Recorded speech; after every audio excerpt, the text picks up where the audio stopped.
जय श्री राम, नमस्कार। रिजर्वेशन को पॉलिटिकल पार्टी ने अपने लिए एक वोट्स लेने के और इलेक्शन जीतने का हथियार बना लिया है। एक्चुअली उनका ये ध्यान नहीं है कि जिस पर्टिकुलर कम्युनिटी और कास्ट को रिजर्वेशन मिला है उनको आगे कैसे बढ़ाया जाए। अब जब से ये रिजर्वेशन आया, एसटी और एससी में और ओबीसी में जातियां ऐड होती रही। एक भी जाति पिछले 50, 60, 70 सालों में बाहर नहीं आई। मतलब पिछड़ापन बढ़ रहा है, कम नहीं हो रहा है। जो जातियां उसमें थी और इतने सालों से है, तो उनमें उनमें तो भाई परिवर्तन होना था ना। वो जातियां तो बाहर आ जानी थी उनसे, लेकिन नहीं, उसमें ऐड होती जा रही है। एसटी एससी उसमें आप देखेंगे तो 700, 800, 1000, 2000 वो ऐड ही होते चले जाएंगे। जातियां ऐड हो रही हैं, मतलब पिछड़े बढ़ रहे हैं। हम मॉडर्न वर्ल्ड की तरफ बढ़ रहे हैं, 21st सेंचुरी में जी रहे हैं, और इधर क्या है तो पिछड़ों की जनसंख्या बढ़ रही है। मतलब ये पॉलिटिकल हथियार हो गया है, इसके अलावा इसमें कुछ भी नहीं है।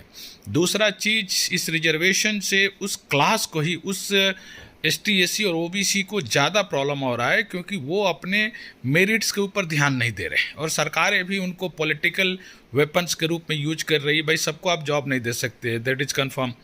अब जॉब नहीं दे सकते और वो उसी स्ट्रगल में रहे। 100 आदमी में से अगर 5 आदमी को जॉब मिल रहा है, 95 को आप 95 को आप बेकार कर दे रहे हैं, क्योंकि उनके अंदर वो कंपटीशन की भावना नहीं आ रही। वो मेरिट, वो अपने आप को स्किल्स, अपने आप को इम्प्रूव नहीं कर रहे, अपने को स्किल्स के ऊपर नहीं लगा रहे हैं कि हमें आगे बढ़ना है। तो ये कई चीज़ें हैं जो भारत को पीछे ले जा रही है। चाइना, बिकॉज लगभग सारे सिटीजन्स उसके वर्कआउट करते हैं, मेहनत कर रहे हैं, स्किल डेवलपमेंट, स्किल को इम्प्रूव कर रहे हैं। यूएसए है, चाहे बाकी डेवलप कंट्री है, या तो अपने लोगों को स्किल्स बढ़ाता है और बाकी स्किलफुल लोगों को खुद वो हायर कर लेता है। हम क्या कर रहे हैं?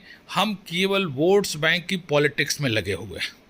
एक छोटा सा इजराइल पूरे उसके सराउंडिंग कंट्रीज़ को हिला के रखा। क्यों? उसके पास स्किल्स है, टेक्नोलॉजी है, उस पर वर्कआउट कर रहा है, उसको पता है कि हमें नीड है, दुनिया कहाँ बढ़ रही है। सारे कंट्री, ट्रंप अभी लगा हुआ है कि सारे क्रूड ऑयल दुनिया भर के खजाने में अपने लिए ले लूँ। चाइना लगा हुआ है कि हम अपना इनकम बढ़ाएं।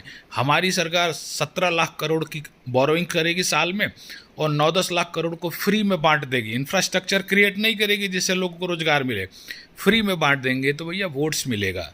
तो भाई अगले 50 क्या, अगले 5000 सालों तक हम सुपर पावर बनने वाले नहीं हैं।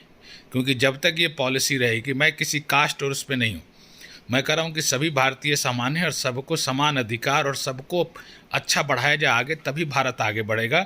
पॉलिटिशियंस इस कंट्री को डिस्ट्रॉय कर रहे हैं और भारत कभी भी सुपर पावर नहीं बढ़ेगा अगर हम अपने आप को चेंज नहीं करेंगे।